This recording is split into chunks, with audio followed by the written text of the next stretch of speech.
Penyidik Barreskrim Polri memutuskan untuk meningkatkan status penyelidikan kasus penistaan agama ke tingkat penyidikan dan menetapkan Basuki Cahayapurnama Ahok sebagai tersangka. Dalam pernyataan hasil gelar perkara yang dibacakan Kabarreskrim Polri, Komjen Aridono Sukmanto menyebutkan polisi telah memeriksa saksi dan ahli yang dihadirkan pelapor dan terlapor, serta ahli yang dihadirkan polisi.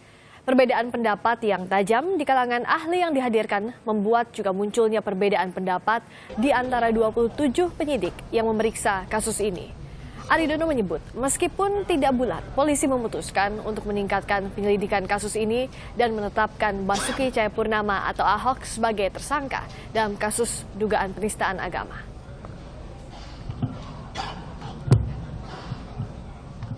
Hal ini juga mengakibatkan terjadinya perbedaan pendapat pada tim penyelidik yang berjumlah 27 orang. Yang di bawah pimpinan Brigjen Pol Dr. Andes Agus Adrianto sebagai Direktur Tindak Pidana Umum Barreskrim Polri. Setelah dilaksanakan diskusi oleh tim penyelidik, akhirnya dicapai kesepakatan.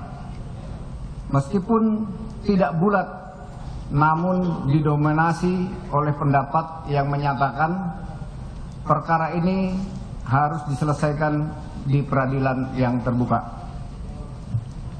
Konsekuensinya, proses penyelidikan ini akan ditingkatkan ke tahap penyidikan dengan menetapkan Saudara Insinyur Basuki Cahayapurnama MM alias Ahok sebagai tersangka dan melakukan tindakan pencegahan untuk tidak meninggalkan wilayah Republik Indonesia. Sementara itu, Gubernur DKI Jakarta nonaktif Basuki Cahayapurnama Ahok telah ditetapkan sebagai tersangka dalam dugaan penistaan agama, meminta para pendukungnya untuk menghormati proses hukum yang sedang berjalan.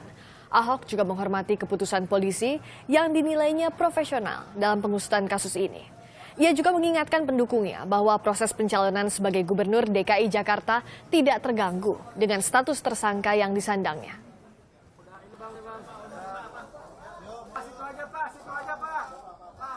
Baik, kami menghimbau kepada seluruh pendukung untuk menerima status tersangka saya dengan ikhlas. Karena kita yakin polisi kita pasti profesional menetapkan ini sebagai tersangka. Jadi kita coba ingatkan pada pendukung, ini bukan akhir, kita kan ada proses pengadilan yang kita harapkan akan terbuka. Dan kita harap teman-teman TV juga bisa kayak kopi sianidanya Jessica, bisa ditonton semua.